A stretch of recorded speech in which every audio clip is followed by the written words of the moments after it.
Today Teenager. Shalom teman-teman. Berjumpa lagi dengan saya Kak Deborah, Kak Gracia, dan Kak Kevin. Nah, kita sudah lama ya teman-teman tidak bertemu dalam WhatsApp Today. Iya nih.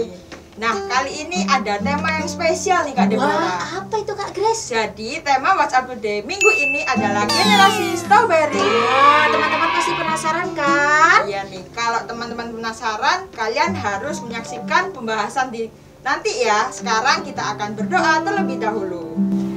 Mari kita bersatu dalam doa. Bapak, terima kasih Tuhan atas segala kebaikan-Mu dalam kehidupan kami. Kami bersyukur bila pada kesempatan ini Tuhan kami boleh bersama-sama Tuhan untuk kami memuji memuliakan nama Tuhan. Bapak, bila kami pada hari ini Tuhan akan mendengarkan sharing Tuhan dari rekan-rekan kami yang lain, Tuhan mari Bapak biarlah Engkau selalu memberkati kehidupan kami. Terlebih lagi Tuhan buat Kak Bagus dan narasumber kami nanti, mari Bapak biarlah Engkau boleh menolong Tuhan jalannya acara ini mulai dari awal, pertengahan hingga akhirnya. Hanya di dalam nama Tuhan Yesus Kristus kami telah berdoa. Haleluya. Amin. Amin. Kita percaya bahwa Allah kita adalah sumber kuat kita. Amin. Amin. Oke, mari kita nyanyikan lagu Allah Sumber Kuatku.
Yesus adalah satu-satunya sumber kekuatan dalam kehidupan kita.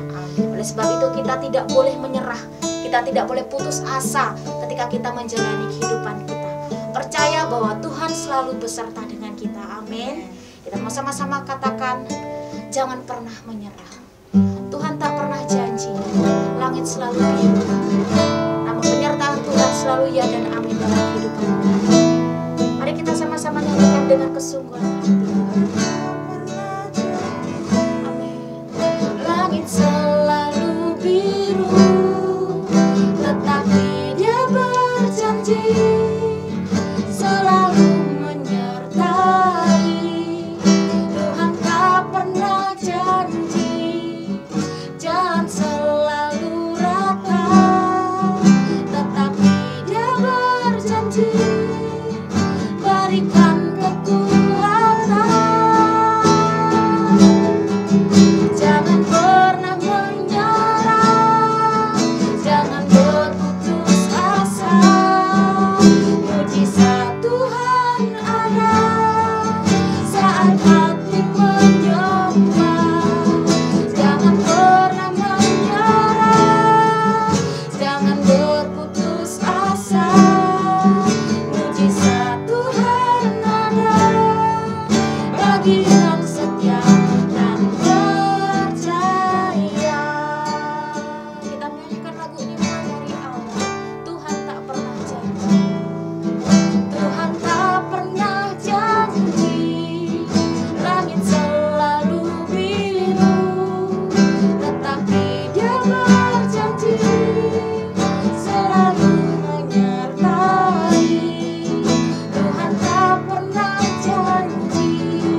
bersyukur Tuhan bahwa mujizat ada dalam kehidupan kami karena Engkau selalu menyertai kehidupan kami Tuhan. Kami tidak akan menyerah, kami tidak akan berputus asa karena Tuhan selalu bersama dengan kami. Terima kasih Tuhan, terima kasih Yesus. Ini kami Tuhan, kami mau serahkan hidup kami hanya ke dalam tangan Tuhan. Dalam nama Yesus, haleluya, amin. Oke, untuk waktu selanjutnya kami serahkan kepada Kak Bagus. Silakan Kak Bagus. Oke, terima kasih teman-teman PAW yang sudah melayani untuk present worship kita pada WhatsApp Today kita hari ini. Oke, kita masuk ke bagian yang penting nih teman-teman. Kita akan membahas mengenai satu topik yang menarik hari ini, yaitu nih udah kelihatan di sini nih. Temanya adalah generasi strawberry. Nah, untuk pembahasan mengenai generasi strawberry ini, kita nggak sendirian loh. Kita ditemenin sama Dr. Deviana Sucipto. Halo dokter. Halo, shalom semuanya. Halo. Oke, nih tak kenal maka tak sayang nih. Kita harus kenalan dulu nih kayaknya sama Dr. Devi. Mungkin bisa ditunjukkan nih, dibantu untuk slide-nya. Oke, ini kita kenalan dulu sama Dr. Deviana Sucipto. Mungkin biar akrab kita panggilnya Kak Devi ya, teman-teman. Oke nih. Nih, nama lengkapnya udah jelas ya, Kak Deviana Sucipto. Dan Kak Devi ini lahir di Surabaya tanggal 2 Agustus 1994. Nah, untuk pekerjaannya sekarang sebagai PPDS Psikiatri. Apa aja sih yang sudah dilakukan oleh Kak Devi? Oke, ini ada beberapa pengalaman-pengalaman ya, banyak pengalaman yang sudah dilakukan oleh Kak Devi. Bisa dilihat juga ya di slide langsung nih di sini. Banyak banget pengalaman dari Kak Devi dan pastinya apa yang bakal disampaikan oleh Kak Devi juga memiliki kredibilitas nih pembahasan mengenai generasi strawberry kita hari ini. Oke, kita kayaknya langsung lanjut aja ke pembahasan utama kita, yaitu mengenai generasi strawberry. Aku punya beberapa pertanyaan nih Kak Devi terkait dengan generasi strawberry. Tapi yang paling utama pasti kita bahas dulu dasarnya nih. Generasi strawberry itu apa sih Kak Devi? Nah, untuk membahas generasi strawberry ini, nyebut generasi strawberry ini tuh kira-kira ada di rentang usia berapa ya? Sehingga kita bisa disebut sebagai generasi strawberry. Oke, terima kasih Kak Bagus. Iya, mungkin supaya lebih jelas, kemarin aku sempat bikin PPT, mungkin bisa dibantu tayangin ya, supaya ada gambaran dan visualisasi gitu. Jadi pertama kali waktu aku diminta untuk tolong sharing tentang generasi strawberry dong gitu, aku kayak, hah, generasi strawberry apa itu? Terus setelah Google, ternyata ini benar-benar menarik sih. Oke, bisa dilihat di next slide. Jadi sebenarnya apa sih generasi strawberry itu? Sebenarnya istilah ini tuh berasal dari Taiwan. Jadi istilah generasi strawberry ini merujuk pada orang-orang yang lahir di atas tahun 1981 sampai tahun 2000. Dan itu kenapa kok dibilang strawberry? Karena orang-orang yang lahir di tahun segituan tuh katanya gampang mengkerut seperti strawberry. Artinya mereka tuh nggak bisa menghadapi tekanan sosial atau nggak bisa kerja keras. Nggak seperti generasi orang tua mereka yang dulu. Jadi kalau dibandingin sama orang yang lahir sebelum 1980, generasi strawberry ini dinilai lebih apa ya? Ya kayak strawberry itu. Kalau strawberry kan bukan kayak durian ya. Kalau durian diinjak mungkin masih nggak hancur. Kalau strawberry diinjak itu bisa hancur. Nah, jadi orang-orang itu dianggap tidak dapat menghadapi tekanan sosial. Tapi itu kan di Taiwan. Nah, kalau di dunia, generasi strawberry itu mengacu pada istilah milenial. Jadi kalau banyak yang bilang, wah aku generasi milenial. Jadi generasi milenial atau generasi Y, itu generasi yang lain setelah generasi X. Nah, itu permasalahan istilah juga sih. Temenku ada yang sempat tanya, siapa sih yang punya ide kok ngasih nama generasi? Ya itu hanya sekedar penamaan gitu sih. Nah, terus generasi strawberry ini juga dikenal individualis. Sedihnya itu sih, jadi karena fokusnya tuh beda. Jadi katanya nggak peduli pada politik, banyak yang golput kalau pemilihan. Terus fokus pada nilai-nilai materialistis. Jadi cari uang gitu dan kurang peduli. Tapi itu katanya, kata dari beberapa survei. Oke, boleh di next slide.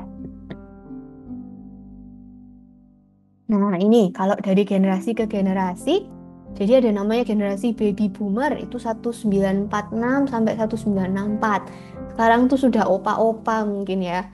Apa yang sudah rambutnya benar-benar putih semua. Nah, ini katanya dulu berjiwa petualang, optimistik, berorientasi kerja, tapi anti pemerintah.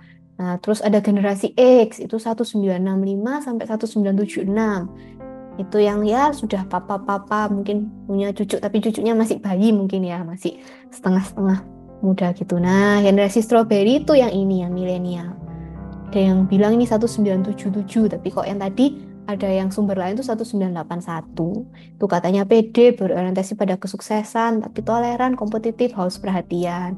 Ada juga generasi Z, tapi situ sama ada generasi Alpha. Ini pembagiannya dari berbagai sumber ya ini. Oke, boleh next. Nah, ini dari Time Magazine tuh bilang kalau generasi ini adalah generasi yang menginginkan jadwal kerja yang fleksibel, lebih banyak memiliki me time dalam pekerjaan, dan terbuka pada saran dan kritik. Jadi meskipun ada negatifnya, ternyata ada positifnya juga. Gitu. Apa mungkin udah lebih jelas, Kak Bagus? Oke, ini jelas banget nih ya untuk pembahasan di tahap awal kita nih, Kak Devi. Kayaknya udah cukup membuka cara pandang kita mengenai generasi strawberry ini adalah generasi yang kayak apa. Nah, tapi ada pertanyaan lagi nih, Kak Devi. Kalau dari definisi Kak Devi tadi kan juga nyebutin nih, ada makna positif dan negatif dari generasi strawberry. Nah, kira-kira dari penyebutan generasi strawberry ini, mana sih sebenarnya yang paling besar? Apakah sudut pandang positif atau mengenai sudut pandang negatif dari generasi strawberry? Jadi memang semua tuh pasti ada positif negatifnya ya. Sama-sama. Kalau banyakan yang mana, coba kita lihat sama-sama ini di next slide-nya. Sementara yang pertama kita bahas yang positif dulu ya, dari yang baik dulu. Jadi berdasarkan survei ini, kembali lagi ini berdasarkan survei ya. Jadi katanya generasi ini pikiran yang orang-orangnya tuh pikirannya lebih terbuka. Dalam hal apa ini? Dalam hal macam-macam. Jadi banyak menyuarakan pendapatnya terhadap keterbukaan, kesetaraan. Jadi kalau kita lihat zaman dulu mungkin yang generasi yang tua-tua mungkin dulu itu lebih membagi-bagi. Ini mungkin ada isu SARA ya. Jadi mungkin kayak dulu tuh orang-orang zaman dulu tuh lebih kalau suku ini harus kumpulnya ini, nggak boleh gaul sama ini, nggak boleh nikah sama yang beda. Orang zaman dulu yang tua-tua tuh mungkin pikirannya seperti itu. Tapi generasi strawberry ini dinilai pikirannya lebih terbuka, mendukung kesetaraan gender, terus mendukung juga ya itu tadi, kalau misalnya ada yang terbuka tetap berteman, bahkan ada yang menikah mungkin meskipun beda suku, jadi pikirannya lebih terbuka. Juga mendukung kesetaraan hak atau lebih vokal, jadi lebih berani berpendapat.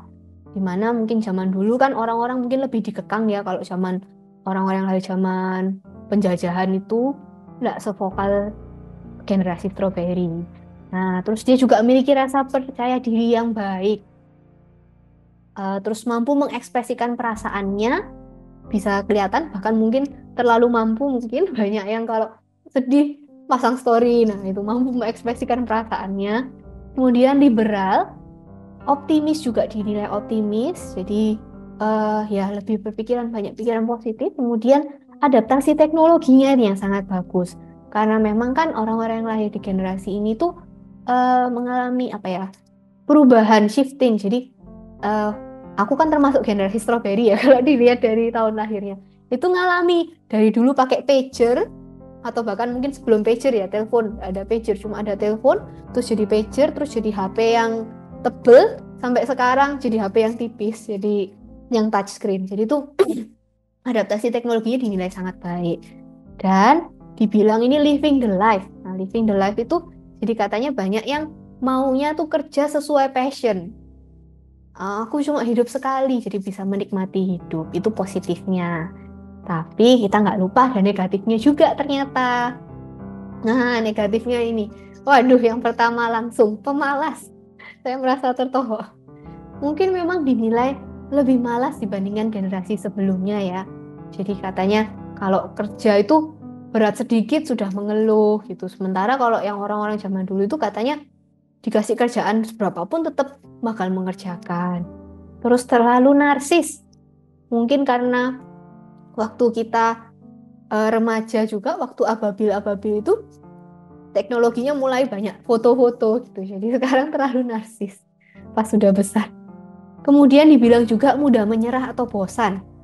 Hal ini dinilai dari generasi strawberry ini kan sekarang lagi usia-usia 20-an mungkin ya. 20-30-an gitu.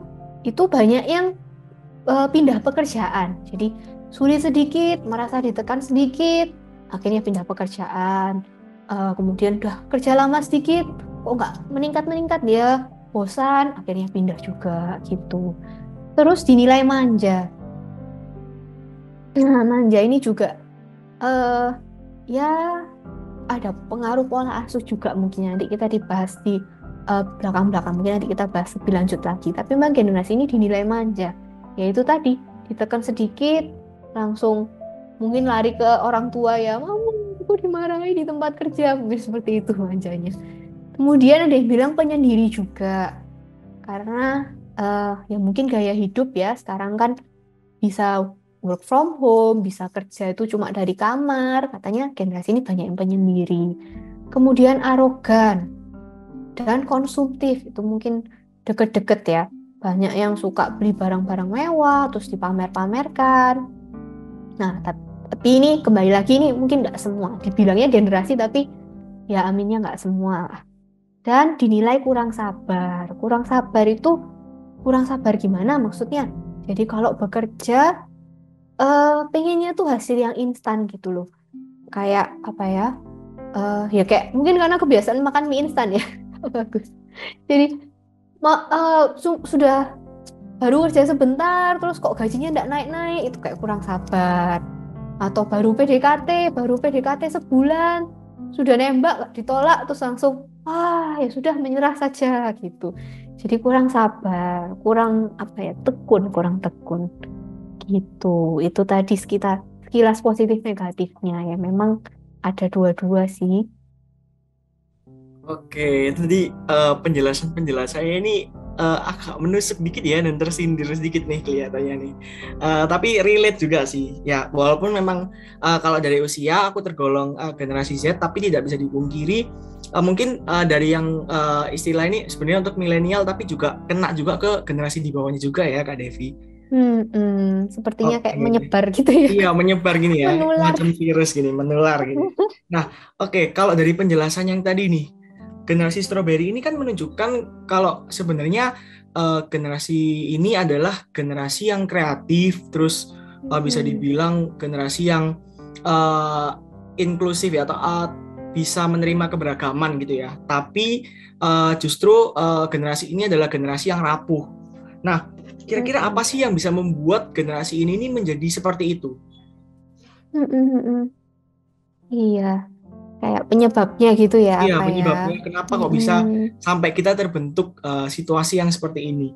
Apakah karena ada tekanan sosial atau mungkin ada pembentukan karakter dari generasi sebelumnya mungkin? Oke, kalau kita bilang penyebab, jadi kenapa kok bisa terbentuk generasi seperti ini? Kalau di psikiatri itu ada istilahnya multifaktorial. Jadi memang faktornya bukan hanya satu, tapi multi, ada beberapa faktor. Ini coba aku bahas satu-satu ya. Semoga bisa membuka wawasan. Mungkin faktor yang pertama,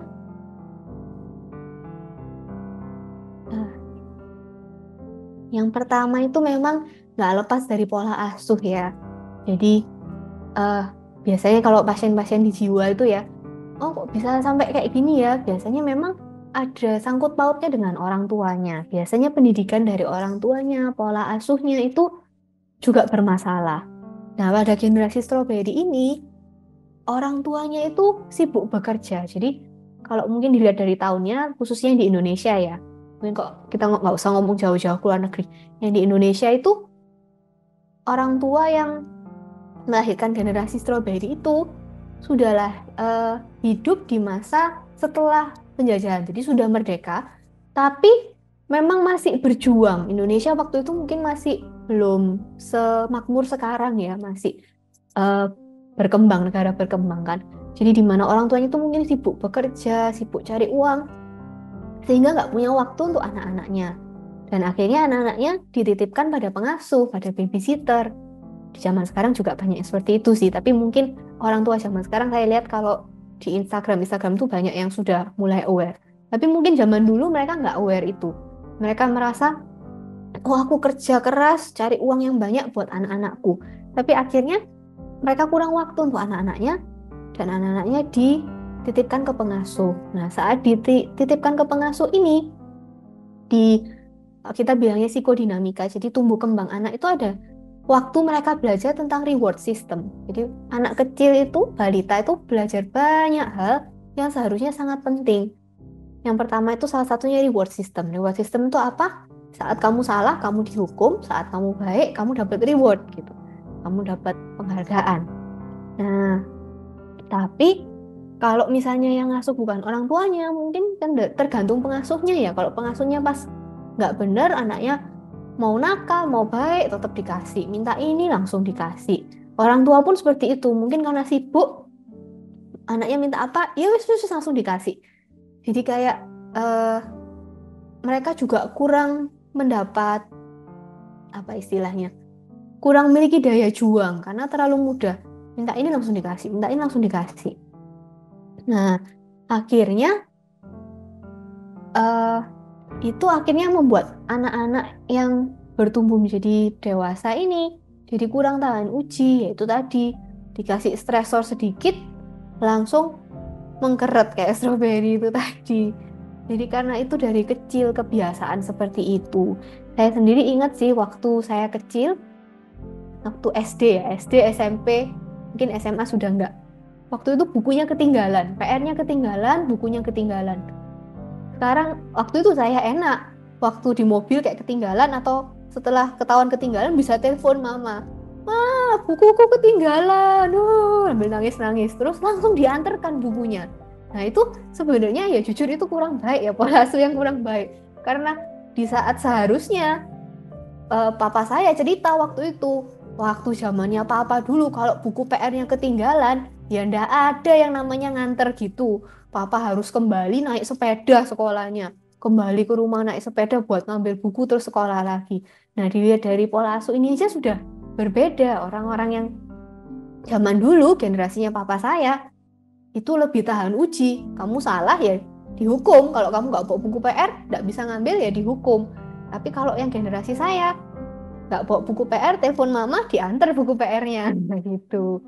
Nah, itu salah satunya memang pola asuh itu sih. Terus juga kondisi yang sejahtera ya.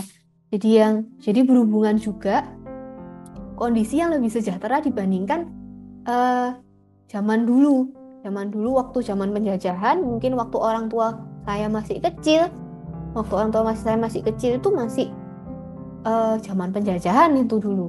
Jadi lebih banyak tekanan, lebih berhati-hati, sehingga lebih tahan terhadap stres. Ya memang ini plus minus ya, kita siapa yang nggak ingin sejahtera, masa kita juga pengen negara kita dijajah terus biar nggak sejahtera supaya lebih tahan banting, nggak gitu juga. Tapi nanti mungkin bisa kita sama-sama belajar untuk melatih daya tahan stres itu. Terus yang ketiga itu juga ada teknologi, seperti yang saya ceritakan tadi di awal-awal sempat ngomong ya, generasi strawberry ini mengalami perubahan teknologi yang sangat drastis, dari komputer yang komputernya tebel, katanya satu ruangan gitu ya katanya CPU-nya, kalau pernah lihat fotonya komputer zaman dulu, sampai sekarang bisa jadi kayak laptop yang kita pakai sekarang, bisa jadi tab. Itu dalam sekian waktu, sekian berapa, 20 tahunan. Dan itu berkembang dengan sangat pesat. Sebenarnya itu sesuatu yang positif, tapi juga bisa jadi negatif karena jadi kebiasaan instan. Kalau orang tua zaman dulu itu kirim surat pakai Pak Pos, itu harus sabar nunggu jawabannya, kirimnya hari ini, jawabannya nanti dapatnya 1 minggu lagi, bahkan mungkin 1 bulan baru dapat surat balasannya.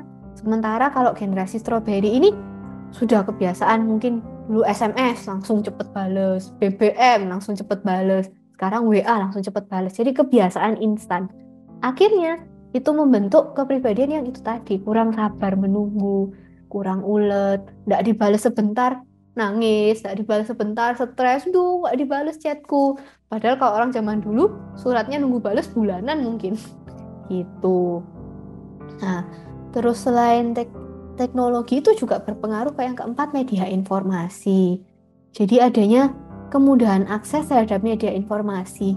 Zaman dulu nggak ada namanya Instagram, nggak ada namanya Twitter, Facebook. Itu kan saya dulu masih zaman Friendster, kalau ada yang tahu Friendster. Dari mulai Friendster itu kita mulai sharing informasi. Sebenarnya itu hal yang positif karena kan bisa menambah input pengetahuan dan lain sebagainya. Tapi ada negatifnya, itu kita jadi bisa gampang membandingkan diri dengan orang lain. Zaman dulu mungkin kalau ada tetangga yang kaya, ya mungkin tetangga deket rumah tok ya. Paling kalau tinggal di desa atau di kampung gitu, oh iya tetangga itu kaya. Tapi ya paling ya sudah tahunya segitu.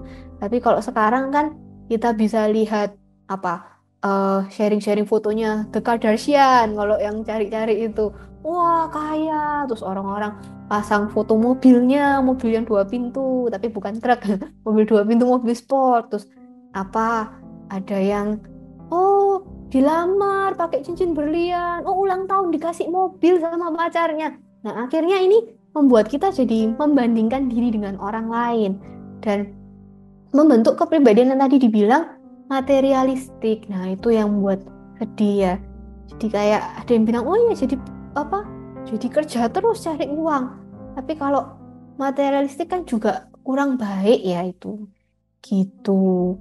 Nah terus selain itu juga mungkin informasi-informasi yang sekarang kan gampang ya ngetiknya. Kalau dulu mau nulis sesuatu itu mungkin harus ke koran atau ke majalah, dan itu mungkin disaring bener-bener. Kalau koran tuh sehari cuma dicetak 1 kali. Nah sekarang media sekarang itu siapapun bisa menulis. Nah, akibatnya ya sebenarnya itu baik ya. Jadi kan opini, kita bisa beropini, kita bersuara, pendapat kita bisa didengar. Tapi negatifnya banyak orang yang mungkin sebenarnya kurang mengerti tentang hal itu, tapi menulis terus diposting dan dipercayai orang lain, padahal info itu belum tentu benar. Nah, akhirnya jadi hoax itu. Nah, dan hoax itu membuat gangguan-gangguan yang lain lagi. Gitu. Ya mungkin kurang lebih itu. Mungkin ada tambahan, mungkin Kak Bagus, mungkin ada pendapat lain. Ada yang mungkin saya terlewat. Kayaknya udah mencakup semuanya nih, Kak Devi. Udah lengkap banget nih, jelaskan sekali kenapa kok bisa terbentuk karakter atau dari karakteristik dari generasi ini. Oke, aku mau lanjut nih, ada pertanyaan selanjutnya nih Kak Devi. Nah, nggak bisa dipungkiri memang mungkin kita ya dari generasi Z atau dari yang realnya generasi strawberry ini kan generasi milenial ya, generasi Y ya berarti. Tidak bisa dipungkiri kalau ini memang terjadi di kehidupan sekitar kita yang dialami oleh kita secara tidak sadar. Itu sudah mendarah daging mungkin ya, atau kayak menjadi virus gitulah. Bukan virus, kalau virus negatif ya anggapannya, menjadi tidak asing lah intinya.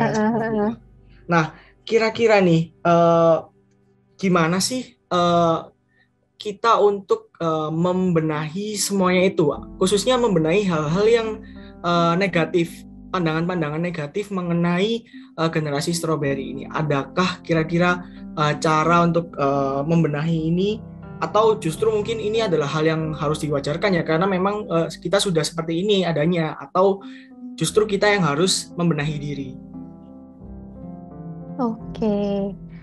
Jadi kalau misalnya ditanya, waduh, harus diterima atau dibenahi? Ya mungkin memang ya jawaban umumnya kembangkan yang positif, kurangi yang negatif. Sebenarnya jawaban umumnya itu ya. Karena kan memang dari yang kita bahas tadi, tidak semuanya itu negatif, ada positifnya juga. Nah, hal-hal yang positif ini ayo sama-sama dikembangkan, sama-sama ya kita berusaha fokus ke situ. Sementara hal negatif ini, ayo sama-sama kita belajar untuk mengurangi sih kalau menurutku. Kak Bagus suka tapi kalau misalnya dibilang, oh kayak strawberry mentalmu gampang mengkeret gitu, kayaknya kan nggak suka ya kan gitu kan, seolah-olah aduh cemen sekali gitu. Nah, tapi memang kalau kita bilang mau memperbaiki satu generasi, waduh, mungkin nggak usah muluk-muluk dulu ya, kayaknya kok susah juga. Ya bukan nggak mungkin, bukan mustahil, tapi mungkin kita coba perbaiki satu persatu. Ini mungkin ada beberapa tipsnya how to fix this ya. Mulai satu-satu dulu. Yang pertama, validasi semua info yang didapatkan. Yang kita tadi sama-sama tahu kan, ada yang bilang juga, oh iya generasi ini gampang tiba dikit-dikit minta, oh healing, aku butuh healing, aduh aku stres, aku ada yang kemarin temanku tuh bilang istilah baru mental breakdown gitu. Mereka dengan gampangnya menggunakan istilah-istilah seperti itu, di mana sebenarnya tuh nggak semudah itu. Ada yang mungkin moodnya gampang berubah sedikit terus langsung bilang, oh ya aku nih bipolar. Nah itu mungkin karena membaca literasi-literasi yang kurang sesuai sebenarnya, yang kurang valid. Jadi makanya harus kalau ada info-info divalidasi dulu, apakah ini yang benar gitu. Kalau bisa bacaannya sumbernya jangan cuma dari blog gitu, tapi lebih ke dari textbook kalau memang mau yang benar-benar info yang valid. Nah, terus yang kedua, hati-hati self-diagnose. Jadi kalau sekarang itu memang ya sebenarnya positif negatif ya. Kalau misalnya kerjaannya terlalu berat, terus bilang ke bosnya, aduh ini mempengaruhi mental healthku bos, aku butuh istirahat. Ya sebenarnya itu ada positif negatifnya, karena kalau memang dia butuh istirahat, memang perlu sih, kadang-kadang kita memang perlu istirahat itu. Berarti dia kan aware sama kondisi dirinya sendiri. Tapi ya itu jangan sampai self diagnosis kayak memperberat diagnosis yang seharusnya. Misalnya sebenarnya itu cuma ya kita bilangnya siklotimia. Jadi siklotimia itu emosi yang mudah berubah. Tapi bukan siklotimia, dia mendiagnosis diri sendiri, oh aku bipolar gitu. Jadi kayak cuma sedih tapi bilang, oh aku depresi. Nah itu kan terlalu terlalu berat gitu. Jadi kalau misalnya sampai ada gejala gitu, ya memang lebih baik ke yang profesional. Di antara ke psikiater boleh, ke psikolog boleh, atau ke guru. Kalau misalnya yang masih mahasiswa, yang masih pelajar, coba tanya ke guru. Jangan terlalu percaya sama cuitan-cuitan di Twitter langsung ikut gitu. Nah terus memang kita perlu juga peran orang tua.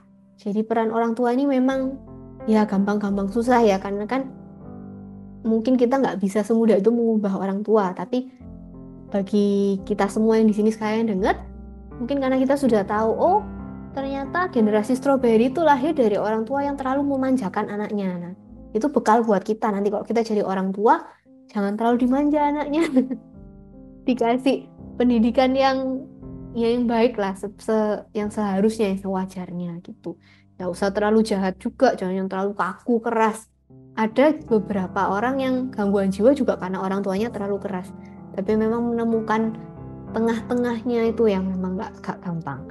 Saya sendiri juga belum pernah menjadi orang tua, jadi cuma bisa ngomong teorinya. Mungkin bisa tanya kepada orang tua yang anaknya kalian lihat kena. Gitu.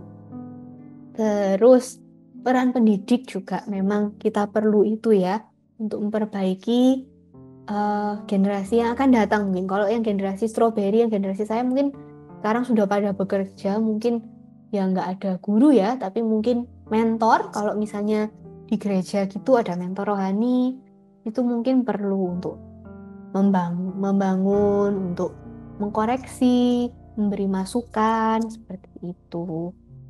Kalau di guru-guru sekolah yang zaman sekarang, itu juga perlu sih, bahwa mungkin kayak lebih mengajarkan ilmu-ilmu yang praktis ya. Kalau zaman dulu tuh mungkin yang penting juara keras, yang penting nilai bagus gitu. Tapi kalau menurut saya lebih suka yang penting kamu jujur mendapatkan nilaimu itu daripada kamu nilai bagus tapi mencontek. Nah itu. Tapi memang pendidikan lagi bergerak sih ke arah situ. Kalau saya lihat beberapa itu. Tapi belum semua, memang masih perlu proses yang sangat panjang. Nah, terus yang berikutnya, yang kelima, untuk diri kita sendiri, kita memang harus melatih mental kita. Jadi saya sendiri masih terus belajar. Manusia itu nggak pernah stagnan.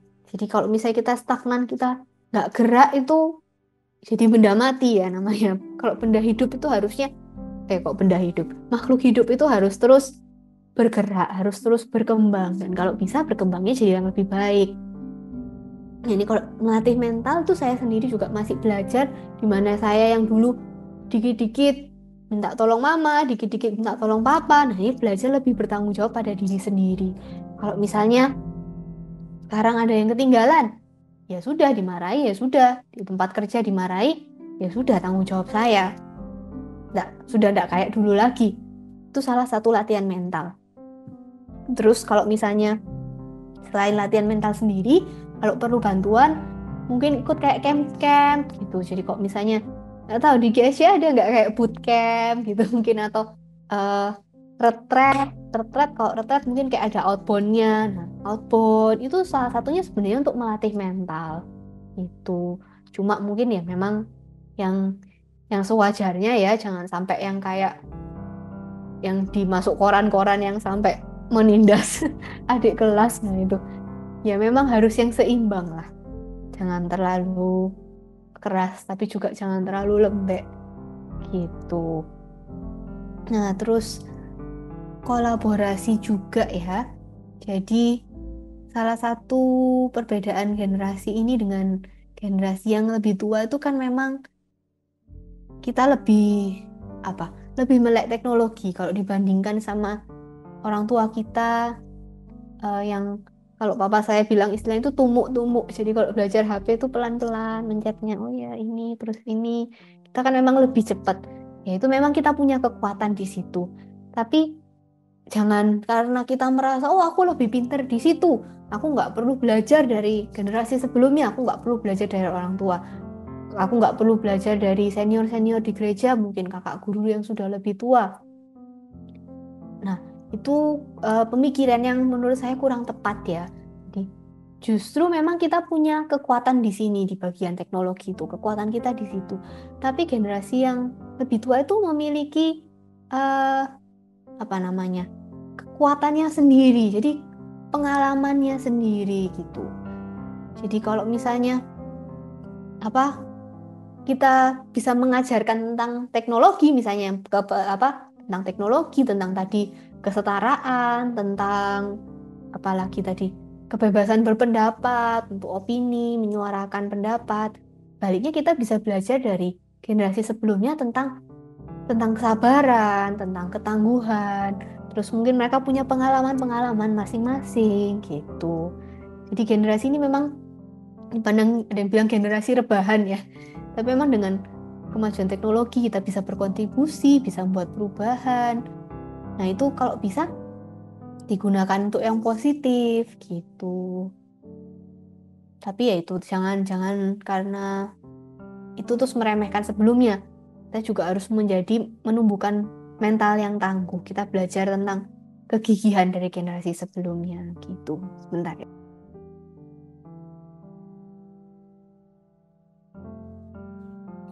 Oke.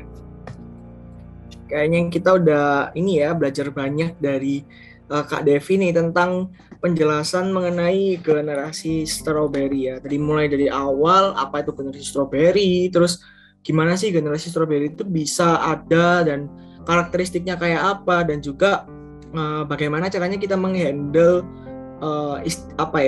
karakteristik yang mungkin konotasinya negatif gitu ya. Udah dijelaskan juga tadi sama Kak Devi. Oke, kayaknya pembahasan kita mengenai generasi strawberry udah cukup nih Kak Devi. Terima kasih banyak buat Kak Devi yang sudah memberikan kepada kita materi tentang generasi strawberry hari ini. Oke nih, kalau misalnya kalian pengen tahu lebih banyak tentang generasi strawberry juga bisa langsung searching aja, tapi pastikan kalian mencari dari sumber-sumber yang terpercaya ya, sudah jelaskan sama Kak Devi tadi ya, supaya nggak misinterpretasi dan lain-lain. Iya. Oke, terima kasih. Kak Bagus, sebelumnya lupa ada itu di PPT itu ada satu ayat mungkin tuh yang ini buat kita renungin sama-sama ya. Jadi ini mungkin pesan yang tadi yang tentang kolaborasi dengan generasi sebelumnya. Jadi hiasan orang muda ialah kekuatannya dan keindahan orang tua ialah uban. Nah, waduh, ubannya yang indah. Uban itu maksudnya pengalamannya. Mereka bisa hidup sampai sekarang, bisa sesukses sekarang, melewati segala macam hal itu semua ada. Mereka punya kekuatannya sendiri. Jadi kita nggak boleh sombong merasa, wah aku yang paling pinter. Apa sih? Misalnya papa mama ini nggak ngerti apa-apa tentang Instagram Ads misalnya gitu. Ngertinya iklan koran, mungkin seolah-olah ketinggalan ya. Tapi orang tua itu juga punya kekuatannya sendiri, punya pengalamannya sendiri. Jadi alangkah indahnya kalau kita mau saling belajar, kita mau menjembatani gap itu. Gitu sih. Bisa jadi malah generasi di bawah kita mungkin bakal juga ngejek kita ya, bisa jadi ya kalau misalnya ini kayak berputar terus ya. Iya. Tapi kita ambil yang positifnya dari ayat Alkitab dan juga pembahasan kita mengenai hari ini. Oke deh, sekian dulu deh kayaknya. Terima kasih buat Kak Devi sekali lagi buat materinya hari ini. Terima kasih juga buat teman-teman semuanya yang sudah nonton WhatsApp Today kita hari ini. Jangan lupa minggu depan untuk datang ke ibadah onsite ya teman-teman semuanya. Oke deh, sekian dulu WhatsApp Today kita hari ini. See you and God bless you.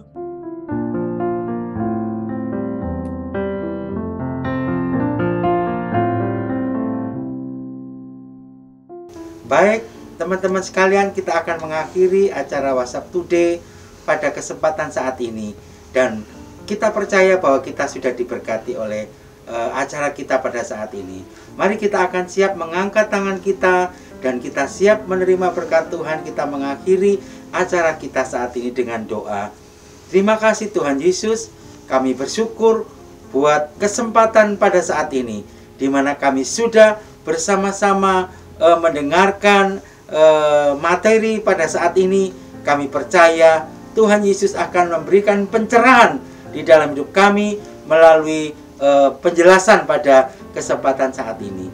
Saat ini angkatlah tanganmu dan terimalah berkat daripada Tuhan. Tuhan mengarahkan wajahnya bagi kita semuanya, dan terimalah berkat Tuhan di dalam nama Bapa, Putra, dan Roh Kudus. Mari kita semua yang percaya diberkati katakan amin. Tuhan Yesus memberkati.